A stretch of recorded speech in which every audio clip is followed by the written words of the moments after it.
Hey everyone, this is Adam Elenbaas from Nightlight Astrology. Today we're going to take a look at Mercury's upcoming opposition to Mars retrograde in Cancer. This means, of course, that Mercury is in the sign of Capricorn, making this opposition.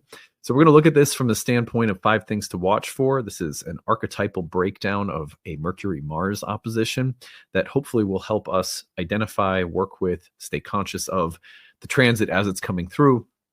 Tomorrow I'll do some horoscopes on the exact same opposition. Remember, this is kind of an echo of last week's Sun-Mars opposition. So kind of reiterating that same opposition that we had last week. Anyway, that is our goal for today. Remember to like and subscribe. We did some research and found that a lot of people who regularly watch the channel are not yet subscribed. It's free to do so. And when you do, it really does help us grow our channel and community. We're seeing if we can't grow this channel to 80,000 subscribers by the spring equinox. It's a big goal. Let's see if we can get there. And subscribe and like if you haven't already. It really does help. Transcripts of any of these daily talks can be found on the website, nightlightastrology.com. Only a couple things I want to show you today. Just going over to nightlightastrology.com. Make sure if you haven't yet that you go to book a reading and see our need-based astrology readings. This is a new service that we provide at Nightlight that offers tiered readings at different price scale points for all of you so that astrology readings can be affordable. We have our course directors at the top tier. We have some of our tutors at the middle tier, and we have some of our promising students who are just getting their start at the lowest tier, all of which is designed to make sure that people out there have a variety of price points for affordable astrology readings. These are all wonderful astrologers I couldn't recommend highly enough. The other thing I want to point you to is the events page. See the speaker series. There's a free speaker series coming up here at the end of January, the 26th, 1st, and 2nd. You can register for these events and attend them live. They are free. You get the recording if you can't attend live. Those are great speakers coming through the Nightlight speaker series. And then if you go to live talks, you can see the talks coming up in February, March, and April. These are webinars that I am doing. You can attend those. And if you can't make it live to the webinars, you get the recording afterward, as always. All right. On that note, let's take a look at our opposition on the real-time clock. And then let's go ahead and let's take a look at, where's my Epic pen? Epic pen. You disappeared. Oh, there you are. Okay. So you can see the opposition today, Wednesday, January 22nd, and it's forming in the sky. So if we go forward just a little bit, we're going to see that it is January 23rd, tomorrow, that the opposition perfects. So we'll do some horoscopes tomorrow looking at the whole sign house placement that this opposition lands in. And you can take everything that you learned today about the opposition and carry it into the meaning of your horoscopes tomorrow. So that will be the way that we take a look at this. So anyway, Mercury in the sign of Cap will then separate from Mars, give it a couple degrees of separation. It'll really be fading by Friday into Saturday. But this is an interesting opposition because at the exact same time that this is taking place, Mercury will also be trine to Uranus. And at the same time, we will see that Mars will be sextile to Uranus. So we have the Mercury-Mars opposition coming through at the same time that Mercury and Mars both sextile Uranus. So Uranus is configured strongly with this opposition, which adds a little pop. It creates a little bit more of the unexpected breakthrough, a harmonization of this opposition with Uranus that could make the confrontation of these two planets in an opposition just a little bit more constructive, the ability to work through complex or confusing situations to find problems or ideas that represent a kind of breakthrough in thinking or a solution to a problem, innovation and revolution outside of the normal way of doing or thinking about something might be present. And this conflict may also constitute something of a real shift. More of a Uranian emphasis creates a little bit more meaningful confrontation between these two planets. So keep all of that in mind, and let's talk about 5 things that you can watch for. 1, we have Mercury in earthy Capricorn with Mars retrograde in watery Cancer. And so very basically, we may see the water-earth tension come up, which might appear as something like emotionality, the importance or relevance of how we're feeling or what we're sensing or what our bodies or instinctual awareness is telling us about something, is telling us about our needs or our wants or our desires. And on the other hand, we have Mercury in Capricorn, who might be slightly more practical, has a little bit more of the earthy engineer's mindset, and maybe looking at things with a little bit more detached, practical perspective, which means that the two energies may compete. We may see, on the one hand, emotional demands being asked to calm down and be rational and practical. And we may see those emotional, practical dimensions of our personality being asked to consider something that is deeper, more heartfelt, emotional, or we may be asked to set aside a rational, practical view to consider the deeper needs, hurts, or feelings. But anyway, one simple way of breaking down an opposition like this is to consider water versus earth and all that opposition between the elemental dispositions of these two planets might entail. So let's start there. Number 2 would be verbal, mental, and emotional conflicts. The reason I say verbal, mental, emotional is because we do have Mars and Mercury opposing one another, which can create sharp words, harsh thoughts, mental energy. It's a bit like a debate team where you're fighting with words or debating with ideas. Principled conflicts, differing ideas, shouting matches, these can all happen under a Mercury-Mars opposition. So with Mars being in watery Cancer, we also may consider that verbal, mental, and emotional conflicts, probably with an emphasis on communication and how we're communicating, how well we're communicating, how emotionally intelligent we are communicating. Like all of those kinds of themes can come up with Mercury in an earth sign opposing Mars in a water sign. But verbal, mental, emotional conflicts where harsh words or a release of, expletives or something like that can certainly come up. So one thing to watch for with a transit like this, get some blurriness there. One thing to watch for with a transit like this is going to be reactionary things that come flying out of our mouth, or harsh words or speech, or, emotional verbal abuse as themes or patterns, as well as things like, can I intelligently and maturely communicate something of my emotional needs or feelings or frustrations? This could be a moment where emotional frustrations boil over on the level of mind or speech. Number 3, analyzing or breaking something down. Most people don't know that Mars and Mercury in ancient astrology together, their cooperative symbolism was associated with things like math, science, analysis, analytical reasoning, surgery, and anything that is deconstructive, analytical, and cutting mentally or intellectually. And so scrutinizing something, breaking something down into its parts, studying something, having testing done and seeing the results, drawing blood and analyzing the results. These are Mercury-Mars kinds of themes. Mercury-Mars might be an interest in learning biology or physiology. Mercury-Mars can be about mathematical and analytical reasoning. And so the combination of them in an opposition might come up, especially as an intense moment of scrutiny or of criticism or breaking something down and pulling it apart in order to understand it. There can be a mentally combative energy, but also a rigorous, mentally sort of intellectual, rational kind of energy. Now, probably a little less so with Mars in Cancer, but I could see, for example, something like genetic testing. Mars in Cancer might reflect something of an interest in your ancestry, or the DNA testing kits that people order and look and see where their family came from and all that.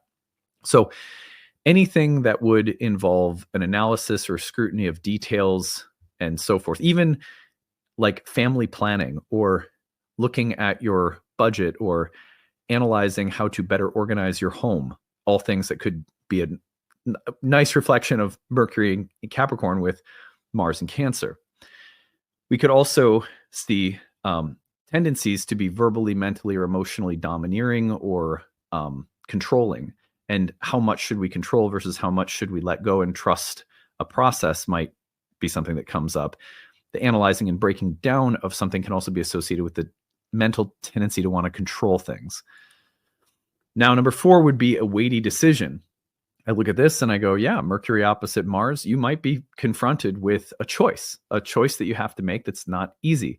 You'll be presented with a situation with facts and details and options. And Mercury-Mars opposition reflects the weighing of two different paths. The opposition can represent this or that. And the opposition may represent the tension that you feel between getting it right or getting it wrong, or making the right choice or upsetting someone, or what principle will guide the decision that you make. But being faced with at a crossroads, and there's a weighty consequential decision that has to be made. You have to weigh the information, balance various subjective, personal, emotional elements with practical considerations, and sort of do something, make a choice. That could be easily seen with an aspect like this. Then we have mental and executive energies. Anything that requires creating like if you create a business plan and you say, okay, I'm going to execute this plan. You create a dietary plan, a workout plan. You create a plan for yourself to study and learn something. You come up with an idea that you're going to act upon. You look at the details of something, take that information, and come up with a course of action rooted in how you've analyzed that information. Very Mercury Mars. Mercury Mars can also be about the when conflicts and tensions arise and you think to yourself, what's my strategy here? What's the approach? How am I going to handle this stress or tension? What will my course of action be to work through this dilemma? That can be Mercury Mars. And so the mental executive energy says, I'm going to look at something, analyze it, and then act in a strong way. It may be that with Mars retrograde, there are some prohibitions with respect to what you can do or what you can't do, or how much information you have, or what your limitations are, and how to practically deal with various frustrations and limitations with respect to willpower, or how many resources you have available is also a big part of this. I think, for example, of so many people being displaced from their homes with the fires that have been happening. And I think about, by the way, people have been asking me to comment on that. Maybe I'll say something at the end today, because as I'm making this, I'm a week behind and everything like that. So this is the first week in which I've really even had the space and the production schedule to even say anything about it. But I know you guys know I don't really address current events also all that much, but I will say something about it just for the sake of the timing. Anyway, so when you think about all the people displaced from their homes, Mercury opposite Mars is like, what comes next? What's the plan of action here? If we've been displaced, we have to start a new path, or we have to return and rebuild, or like, what's the action? So when you think about Mercury hitting the retrograde Mars, you may be also thinking about what is Mercury's wisdom or advice or counsel to Mars, given the debilitated position Mars might find itself in, frustrated, dealing with a hurt, dealing with a wound, dealing with loss of some kind. What is the course of action? What's the plan here? That might be something that's coming up right now as a mental executive energy. Here's what we're going to do. Here's how to heal, fix, move forward. Here's how to deal with a tension that Mars retrograde has brought into our life. Here's the mature way through it. So these are things that I see. Okay, so just briefly, to me, the simplest astrological reflection. There's two ways of talking about things like this, right? One is the human level of things, and there, it's like it's obviously it's a huge tragedy. Many Nightlight students who have lost their homes, displaced from homes. We have a lot of people in our community, in our classrooms. Our Roots and Spheres program recently, we did a lot of sharing of several people in our Roots and Spheres program on full moon shared about losing their home, some of them are in a hotel. So yeah, it's been a lot. We gave a donation from the Kickstarter to support the relief efforts, just, the least we could do. But so is Mars, Mars in a fire sign, hitting the opposition to Pluto, and then retrograding into Cancer in its fall, where it carries the sort of Plutonian release of tremendous destructive force into residential areas and becomes threatening to the lives of people. This is very Mars in a fire sign opposing Pluto, retrograding right into Cancer. That little sequence of events is how we see the development taking place. That's the timeline that makes the most sense. And, the only thing I can say, there's other symbols. There's always different ways of seeing things.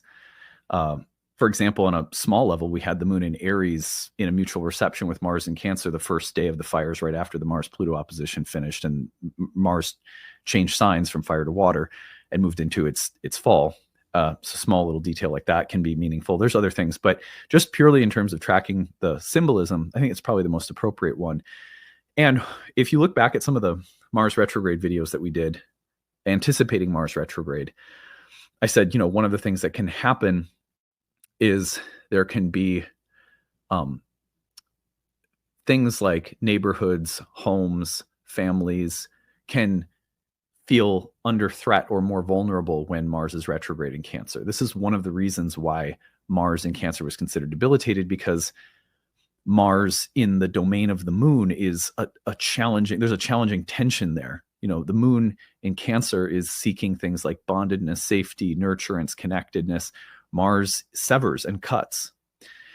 So that's there's a lot of reasons that ancient dignities were created in the way that they were, and they have to do with archetypal tensions between things and the way they tend to manifest in consensus reality, where we have distinctions between pleasure and pain and so forth, which never means that there's not a very constructive way of reading Mars in Cancer. There are plenty of them.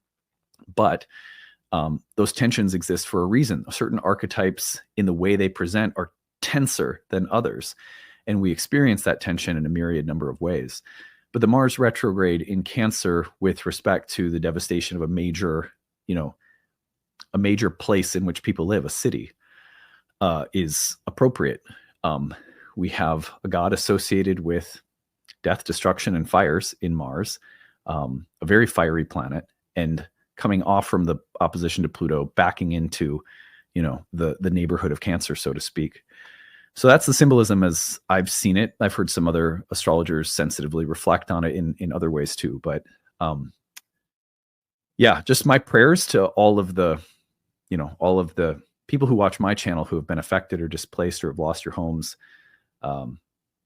There's a sort of helplessness that you feel. And I have to say, and I don't mean this in a trite way at all, but there's a kind of awe, before the destructive forces of nature themselves. It just kind of reminds you, we live in a more tentative space than I think we often are aware of, and it's very humbling, and also can inspire a sort of reverence, a sort of sacredness. There's a podcast that I really, really like called The Emerald. And I forget the guy who does it, but it's easily one of my favorite podcasts.